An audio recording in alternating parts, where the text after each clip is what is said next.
Bonjour à tous, dans cette vidéo je vais vous montrer comment créer vos propres formes. Donc nous allons déjà lancer Visio. Je vais prendre une zone de dessin vierge. Comme d'habitude, dans Affichage, je vais aller activer toutes les aides. Par après, vous cocherez juste celle que vous préférez.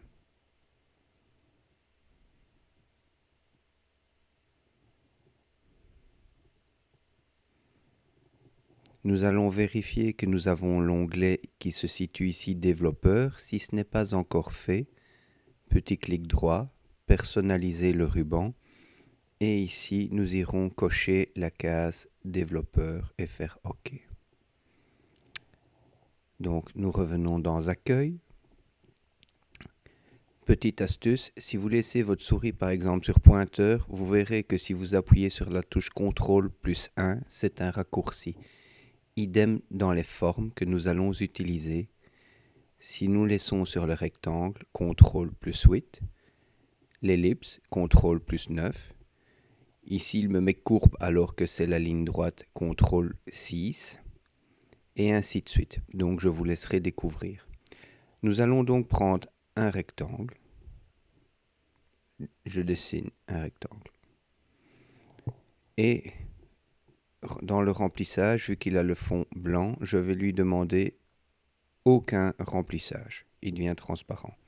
En appuyant sur la touche CTRL et la roulette de la souris, je peux zoomer sur ma forme. Petite astuce aussi, si nous revenons dans l'outil pointeur, vous voyez ici dans le fond qu'il vous donne les dimensions. Je clique 2 fois dessus, il apparaît ici. Donc si je veux avoir un carré de 40 mm, Enter, sur 40, voici. Nous pouvons aussi modifier sa position en X et en Y, ainsi que son angle. Je voudrais l'avoir à 90 degrés. Non, mauvais exemple. 45. Voici, je le mets sur pointe. Je vais donc après prendre l'ellipse, limite que je vais dessiner ici à côté. Là, il m'affichera toujours les valeurs. Je veux 25 mm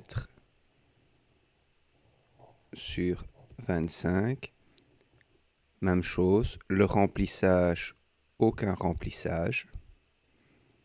Avec mon pointeur, je repositionne. Une fois que ceci est fait, vous pouvez associer deux formes. Je vais aller dans l'onglet Développeur. Et ici, nous avons donc Opérations. On va pouvoir les unir, les combiner, les fragmenter, les soustraire, faire des coupures. Ça, je vais vous laisser jouer. Je vais prendre juste la fonction coupure. Donc si je prends coupure, je dois sélectionner les deux. Donc coupure. Ici, vous allez voir que les parties ne sont plus jointes. Donc je voudrais avoir cette forme. Une fois que je l'ai, je n'ai plus qu'à la sélectionner et je peux la grouper. Une fois fait, vous n'avez plus qu'à déplacer votre forme. Vous pouvez aussi, en revenant dans Accueil ou un clic droit sur la forme, non, il ne le fait pas ici. Dans ce cas-là, je vais aller dans Courbe ici. Et à ce moment-là, je vais pouvoir changer l'épaisseur de mon trait.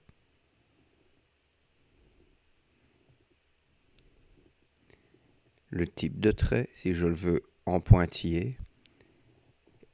Et ainsi de suite. À vous de chipoter un peu et de revenir vers moi. Remplissage, je n'ai pas envie.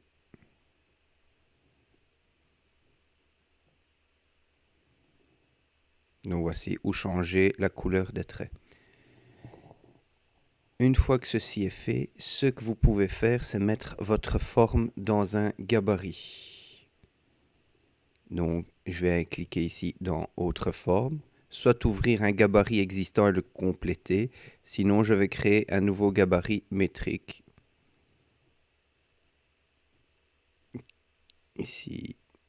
Donc, je vais prendre ma forme et simplement la mettre ici dedans. Donc, master 2, je peux la renommer en double-cliquant dessus, par exemple, en l'appelant test 1. OK. Je peux enregistrer le gabarit 2. Donc ici, il me le met dans document simple. Je vais aller le mettre dans mes formes. Et je vais l'appeler test. Enregistrer. Et maintenant, quand vous reprenez votre forme test, vous pouvez venir la remettre autant de fois que vous voulez. Si vous voulez la modifier, par exemple, en changer la couleur et la replacer dedans, vous l'aurez une deuxième fois, plus qu'à enregistrer le gabarit et ainsi de suite. Donc voici pour cette deuxième capsule et merci de votre écoute.